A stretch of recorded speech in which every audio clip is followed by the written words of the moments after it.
said I wasn't any liquor. He said I was going out of my mind. You're not going out of your mind. You're slowly and systematically being driven out of your mind. But why? Why?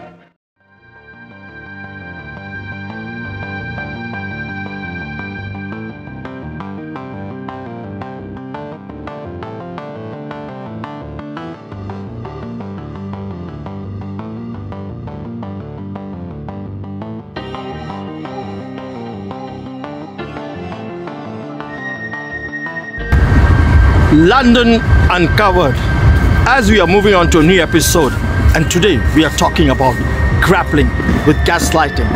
Yes, gaslighting is defined as a form of psychological abuse where a person or group makes someone question their sanity, perception of reality, or memories.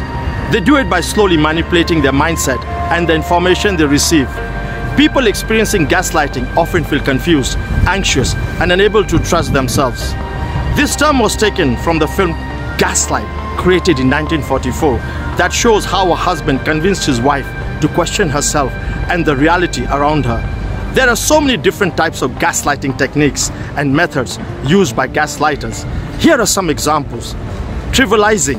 They manipulate your feelings, suggest your emotions don't matter, or accuse you of overreacting. Countering. They question your memory, make up new details, or deny that something happened. Withholding. They brush off your attempt to have a discussion or accuse you of trying to confuse them. Diversion. When you bring up a concern about their behavior, they change the subject or turn it back. Forgetting or denying. When you mention a specific event or something they said, they might say they can't remember or tell you it never happened at all. Discrediting.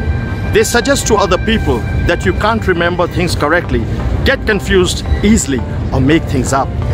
This can threaten your career when it happens at work. So why do people gaslight?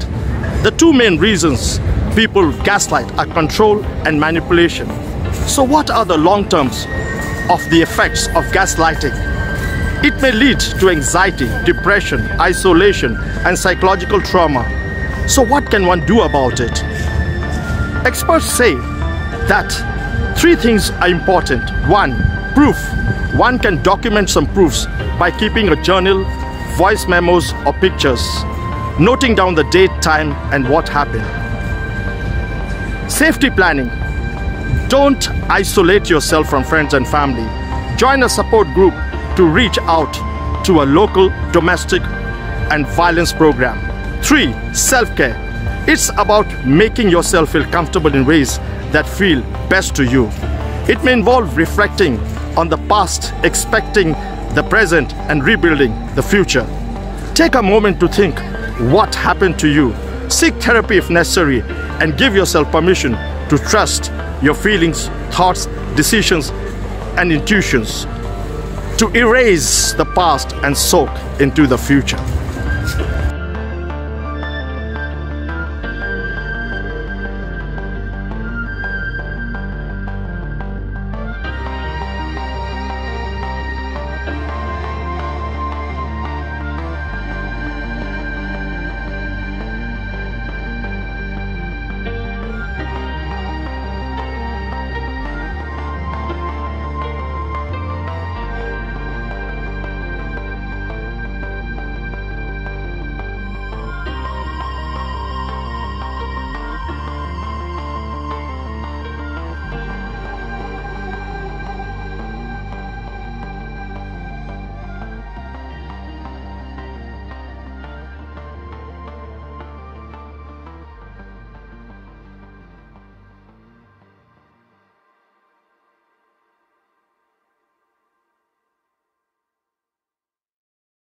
Tell us, what does gaslighting mean to you? Gaslighting. Well, it comes from the play Gaslight, which was written by Patrick Hamilton, who's, I'm standing here in Queen Square. He used to live about half a mile just that way. And it means, in the play, it means a man who convinces his wife that she's insane by subtly, psychologically manipulating her and altering some of the facts of where she lives. And it's come to mean a term where somebody makes you think things that are not true because of the way they treat you. It's a classic piece of domestic abuse situation where you're altering somebody's perception of themselves through their manipulation or putting them down or not letting them go out or anything. So how can one defend himself or herself? Well, one of the gaslighter's primary techniques is to isolate. So if you are in that domestic abuse situation, the partner will be basically trying to stop any alternative sources of reality coming towards you. It's a bit like being in a one-person cult, if you like. So one good way of protecting yourself is keeping the friendships you've had. Sometimes it may mean taking those friendships back up again, because the person gaslighting you will be quite keen to make sure you don't have those friendships. Going out for coffee with your friends, saying, is this weird, right? But keeping a sense of what normality feels like. You'll remember it when it comes back to you, when you're with other people. You think, I used to feel like this and I haven't felt that way for a long time. So if it's happening to you, it's actually isolation is the core technique of gaslighting. What message would you give to the world, Peter? I would say that it's a very trendy word. Lots of people talk about gaslighting nowadays, psychological manipulation. I think it's become trendy because actually of the internet. It refers to a domestic abuse situation, but I think the psychological reality of being on the internet, where there is nobody censoring anything and there is no official version of reality, there's a million different takes on it, that feels to me a bit like gaslighting as well, because you just don't know what's true anymore. So I think that's why the term has grown up and up. But what the internet does is generally make you survive on shock and sensation and fear and anxiety, and that's what the gaslighter does. And from my perspective, that's a good way of sensing somebody's trying to spin something towards me. If I'm being kept in constant shock, constant fear, constant anxiety, and what you need is time away, time out, time with real people who actually love you, and time with a deep sense of your own self. Peter, once again, that was profound. Thank you very much. Tell us, what does gaslighting mean to you? Gaslighting is where someone will say things to you that make you think you're crazy. They will try and use it to manipulate you into doing what they want. So how can one defend himself or herself? They need to be clear on what the truth is, and to be able to detect what someone's motivations might be when they are speaking to them, in case they're trying to gaslight them in order to manipulate them. What message would you give to the world, Ben? Work on your communication, and particularly work on that this Christmas, as we're coming into this Christmas season. Like, tell people, give out positive messages and learn to understand other people's messaging to improve your communication. Ben, as always, a pleasure. Thank you. Thanks, Sanjay. Happy Christmas, everyone. Tell us, what does gaslighting mean to you? So I think gaslighting is a particularly pernicious form of misleading someone, because you're not just misleading them in the ordinary sense, you're misleading them about a quality about themselves, misleading them about, what they are like as a person. And I think, it's something to be particularly avoided. So how can one protect himself or herself? I think demanding honesty when one is in a relationship with someone, when you're finding yourself questioning yourself and who you are, because of a way in which they're either acting or talking to you, demanding honesty in that moment, even if that's unpleasant and difficult, it pays off, I would suggest. What message would you give to the world? Honesty is key. Being honest with loved ones, and being honest with yourself, being honest with friends. I think that's so important if you want to have fruitful relationships, and to protect yourself and to protect loved ones. You need to be on the same page, and you can only do that by being truthful and honest with them. Thank you very much. That was brilliant. No problem.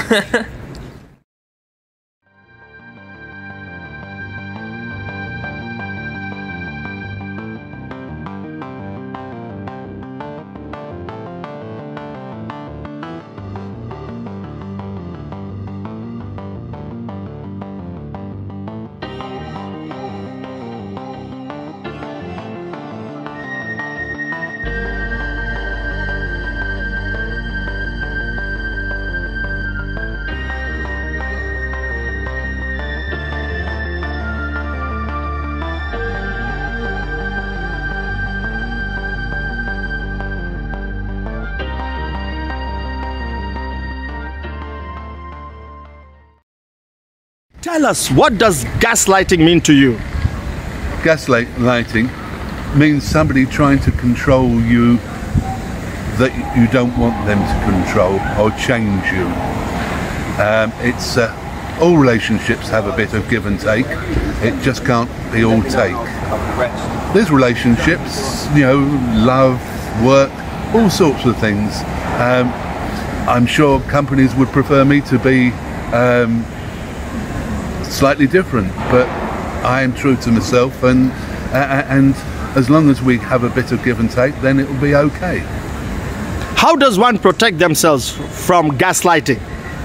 Being true to yourself, knowing what you want to be and what you want to get out of life. What message would you give to the world, Marcus? Be true to yourself and have a great time. Marcus, as always, you're amazing. Thank you very much. Cheers. Tell us, what does gaslighting mean to you? Well, gaslighting, it's only just come into the English language because it was just colloquialism first, but it's basically when someone demeans somebody enough that the person that's being demeaned is questioning their own reality, and everything that they do is in question, so they get to believe that it's all their fault even if it isn't. So how can one protect himself or herself? Don't take the blame for anything. Be yourself, be real, be honest with yourself, and if you've got views, let them out. It don't matter if you're right or wrong, just let them go. And if people say it's all your fault, don't take it. Say, well, no, everybody's to blame or whatever. Just don't take it, just be yourself and believe in yourself more than anything else. What message would you give to the world, Brett? Well, if you're being gaslighted, just tell people to go away and leave you alone, and try to stop putting everything on what they have to blame for them on themselves. Brett, thank you very much. Okay, no problem. Tell us, what does gaslighting mean to you? Yeah, so gaslighting, for me, I think the best example I can think of gaslighting is I remember watching an episode of the old TV series Neighbours. One of the characters, the mum, the son was manipulating her by taking her things and trying to sort of change her perception of reality, and she wasn't well anyway, and the son was really evil anyway. You know, he was really quite a crafty character. And I remember thinking, watching this, wow, this is really powerful stuff. And it's only in later life that I realised what that he was actually doing. He was gaslighting her. So he was trying to change her perception of reality by manipulating her, by slyly taking things from her, and then trying to give her the perception that she was actually losing her mind, and he actually kind of created that scenario where she was. So that's what. So how can one defend themselves against gaslighting? I think it takes a special kind of strong person to be aware of what's happening, to question it, because the reason people they get gaslit is because they're vulnerable, and because the person who's gaslighting them, controlling them, they are aware that this other person is vulnerable. They're probably not talking to other people, and that's when you get these scenarios. So you need to be aware and kind of have that support around you, besides that one person who's coercing you almost. What message would you give to the world, Tom? Just gaslighting is any form of coercive behaviour is mentally damaging to the other person. So, in an ideal world it wouldn't happen, but maybe a video like this will help you to realise that you are maybe being coerced into actions that you're not aware of, and you can seek help. Tom, as always, you're amazing. Thank you. You're welcome, Sanjay.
As we come to the end of this episode, and we've been talking about grappling with gaslighting, and we can see that gaslighting often leads one to doubt and question themselves, wonder constantly whether they are too sensitive.